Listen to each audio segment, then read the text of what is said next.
Hello everyone, welcome back. Up to now we have covered about the controlled component as well as the uncontrolled component. And today in this video we will learn about the React fragment. So let's come to the VS Code and create a brand new file inside the component folder.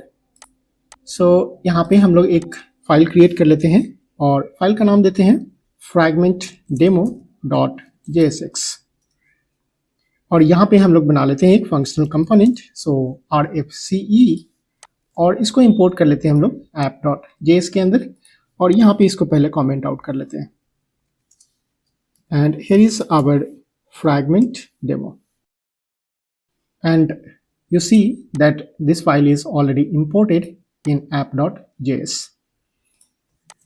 and let's see the output in a browser. So we are getting here the output fragment demo. तो अभी तक हमारा सारा काम सही चल रहा है. अब हम लोग आते हैं फ्रैगमेंट डेमो के ऊपर. So here is our fragment demo और फ्रैगमेंट क्या है सबसे पहले हम लोग इसको समझते हैं. तो यहाँ पे अगर आप JSX एलिमेंट लिखते हो तो कैसे लिखते हैं? नॉर्मली हम लोग लिखते हैं suppose h1 and here is suppose fragment demo, right? And you see we are getting here the fragment demo. And suppose after that heading, I want to write some content. So for that, I am creating here the paragraph. And inside the paragraph, I am trying to write some explanation. So this is about fragment demo. So now it is giving a complaint that we cannot process this JSX element because it is expecting that you must have to return a single parent element. Right तो यहाँ पे आप देखो कि आप चाह रहे हो कि एक h1 को भी प्रोसेस करो और एक पैराग्राफ. यहाँ पे दो एलिमेंट अलग अलग है और दो एलिमेंट को JSX रिटर्न नहीं कर सकता है एक साथ, राइट?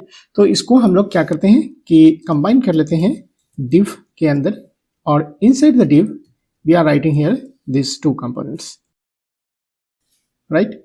सो अभी हमारा सारा कंप्लेंट खत्म हो गया और अभी आप अगर इसको शो करोगे तो यहाँ पे हमारा डिस्प्ले हो रहा है this is about fragment demo, right?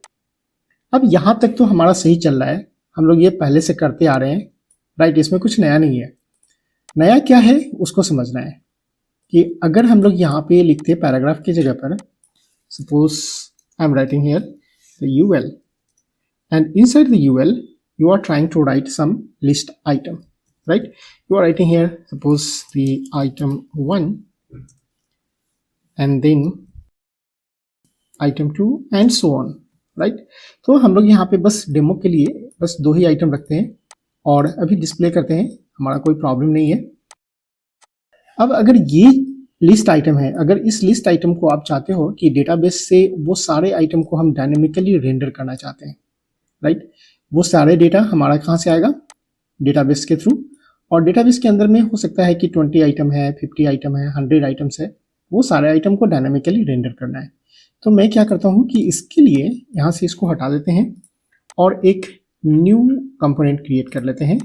So let's come to the component folder again and create a list item dot JSX and here is our functional component and inside this list item I am trying to render all the items.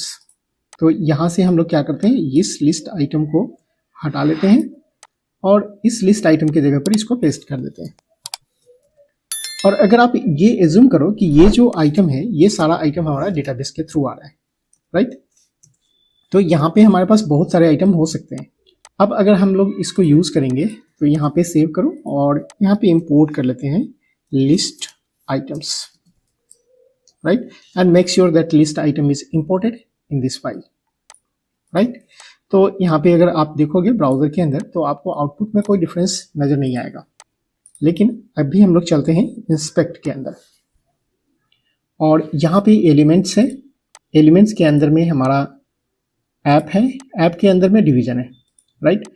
और inside division you see that inside UL you are getting here additional node that is the div, right. तो आप कभी भी expect नहीं करोगे कि UL के अंदर एक एडिशनल डिव आ जाए, राइट। यूएल के अंदर में हम लोग चाहते हैं कि वो हमारा एल होना चाहिए।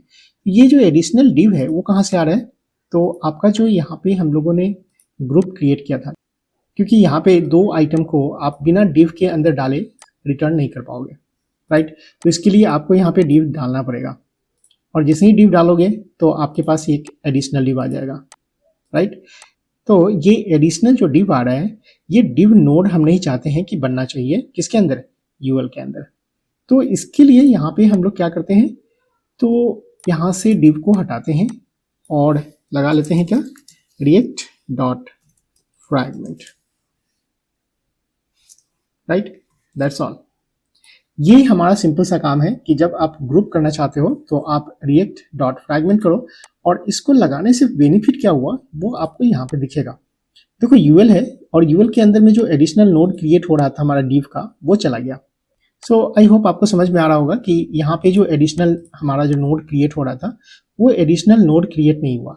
एडिशनल नोड क्रिएट होने से प्रॉब्लम क्या है कि जब आप डॉम सेलेक्टर का यूज करते हो जावास्क्रिप्ट के थ्रू, तो वहाँ पे एडिशनल अगर नोड क्रिएट होता है तो सेलेक्टर के टाइम में प्रॉब्लम आएगा, राइट। कि आप जिस हायरार्की को यूज करना चाहते हो वो हायरार्की प्रॉपरली आपको सेलेक्ट करके नहीं मिलेगा। अब अगर आप इसको फ्रैगमेंट को यूज करना चाहते हो तो एक फ्रैगमेंट के लिए शॉर्ट हैंड नोटेशन भी है कि आप एम्प्टी यूज करो, empty open braces and closing bracket, right. और यहाँ पे अगर हम लोग इसको अब देखते हैं आउटपुट में, तो हमारे आउटपुट में कोई डिफरेंस नजर नहीं आएगा, राइट। यहाँ पे आप जाओ और ऐप के अंदर में आपको फिर से सेम चीज मिल जाएगा, और यूएल के अंदर में कोई एडिशनल नोड नहीं मिलेगा। यहाँ पे एलआई आइटम है और यहाँ पे भी सेकेंड आइटम है, राइट। अब अगर आप यहाँ पे जो यूज कर रहे थे रिएक्ट डॉट फ्रैगमेंट, राइट, तो अगर आप चाहो तो इस फ्रैगमेंट को पहले ही इंपोर्ट कर लो यहाँ पे, right. So here is our fragment.